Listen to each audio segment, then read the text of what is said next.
Tabone. Thank you, Mr. Speaker. Allow me to congratulate the minister. When I follow him, he's committed, and his pronouncements have remained professional.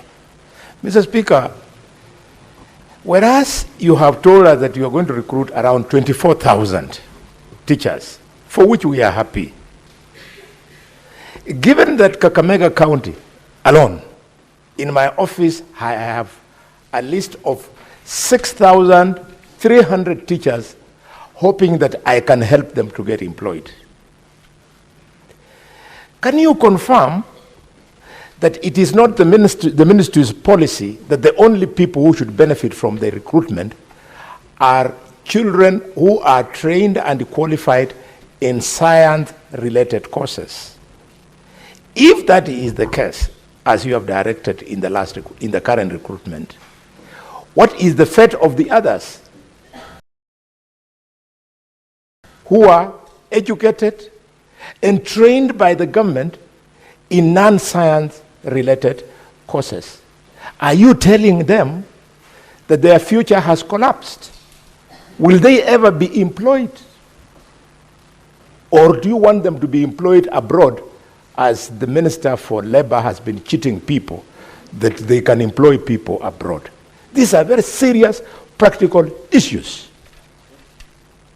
And more so, Mr. Speaker, we have children who are now, in fact, not children, Senator Boni, you've asked your question. Now you're giving a speech. Allow me just press it a little bit so that the voters know that we are alive to their problems. Mr. Speaker, we have young adults aged 40, 41, 42, 43 years old. They have been waiting to be employed.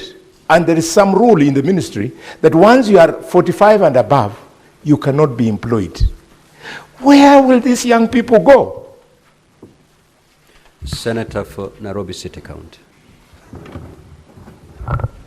Honorable Speaker, in just the past 2 weeks, the Ministry of Education has actually conceded that when they were doing an audit of schools, out of the they had audited 12,000 schools out of the 17,500 and found that there were 50,000 ghost students.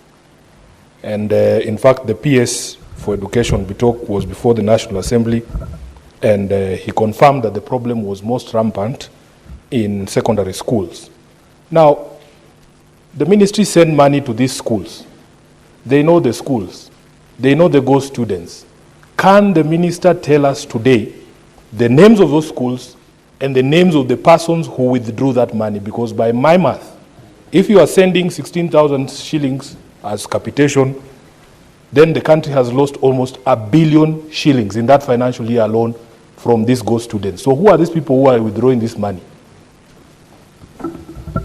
Senator Mwanagataya. Good, Mr. Speaker. When I CS, I've been to quite a number of schools where I've found JSS classes mangled with primary schools. There's a lot of confusion in those primary schools where you find a graduate teacher, maybe is at the headship of a P1 teacher. I mean, there's a lot of confusion. What are you doing to make sure that you establish an independent JSS structure where we have an JSS which is just started on its own without necessarily having been put in a primary school? Senator Catherine Muma. Thank you, Honorable Speaker, for the opportunity to ask a question. Welcome CS to the Senate. Honorable Speaker, my question to the CS is, would you kindly tell the Senate whether your ministry has been allocated adequate budget to ensure that no school in Kenya is unduly or disadvantaged for lack of resources and capitation? And if the budget you've been given is not adequate, what conversation are you having to ensure that you get this budget, because we have a responsibility to ensure that no child suffers, particularly in a discriminatory manner where some are assisted and others are not assisted. Senator Fernandi. Thank you, Mr. Speaker. I want to ask the Cabinet Minister of Education, what is his position? Because most of these challenges stem on the running and effectiveness of junior secondary schools.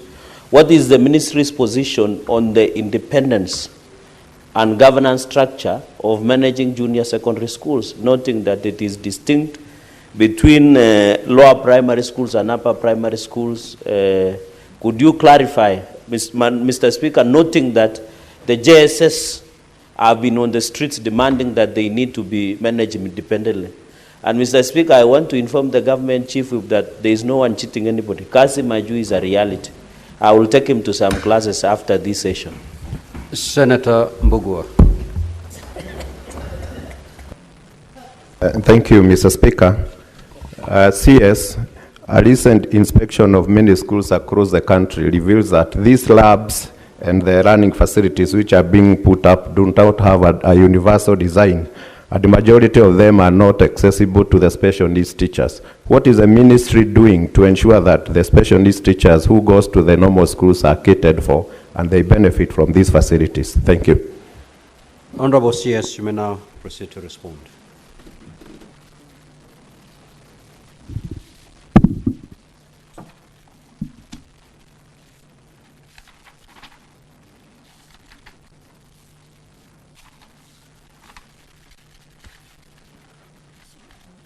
So to Senator Manzo's question, the question is specific, and I did indicate that all our junior schools have either a purpose-built laboratory or a converted classroom for teaching practical components.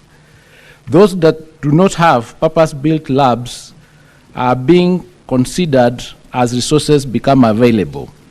But so far, 20,926 of our junior schools have either purpose-built laboratories or classrooms converted into labs that can be used for practical lessons.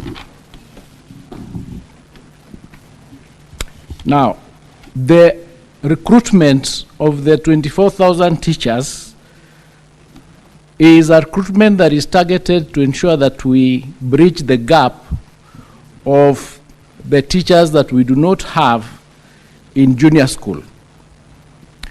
And that gap shows that out of the requirements that we have, 60% of them are STEM required teachers.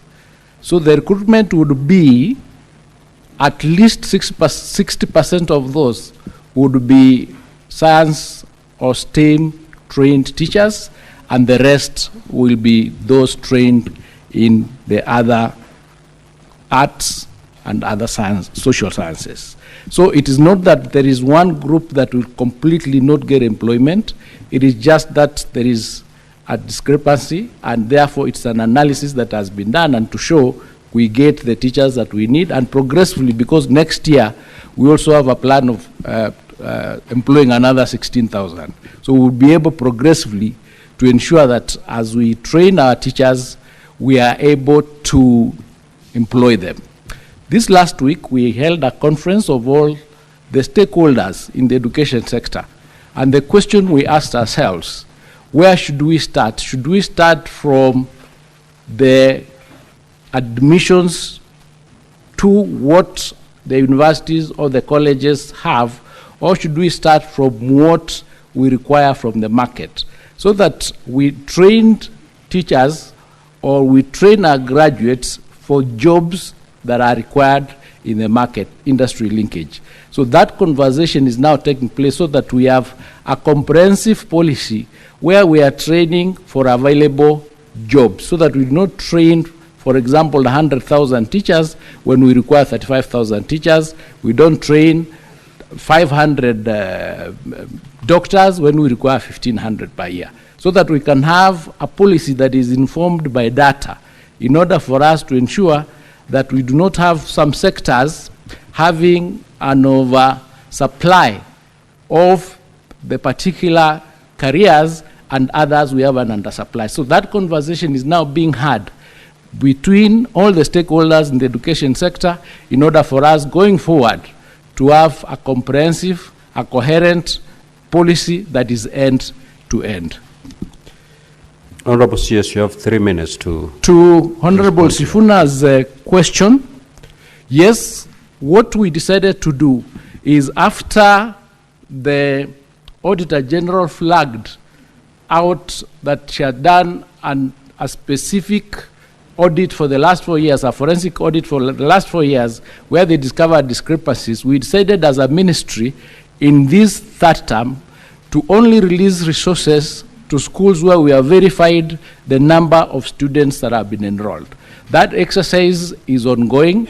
We have done 75% of it. We have about 25% to go. And those anomalies are now being discovered. So what I would urge is that we will not be able to give you the full analysis as we speak until we complete. But once we complete, we will analyze, for example, if resources were sent to a bank for school X, we'll have to find out who signed for those resources from that bank, and action will be taken because that's criminal. So that is the reason why we are doing this verification, in order for us to be able to know for sure how many students do we have, how many learners do we have in each stage. That question is tied to Honorable Muma's question on the basis of the budget. Because the budget to our ministry is based on the number of students that we have, because we have a policy of 1,540 for primary school, 15,000 for junior school, and 22,200 and something for secondary school. Now, if we do not have the proper numbers, then you can't push for the proper budget. So that's why when we submit our budget to Parliament and to Treasury, it is slashed because we do not really agree, all of us as government, as to what is the actual number of students that we have. That's why we decided let's do a verification exercise so that for sure we know what number we have. When we submit our budget, it will not be subject then to slashing because the numbers will be known by everybody. So it's going to help us make those decisions, and it's a good exercise. And where some people have committed any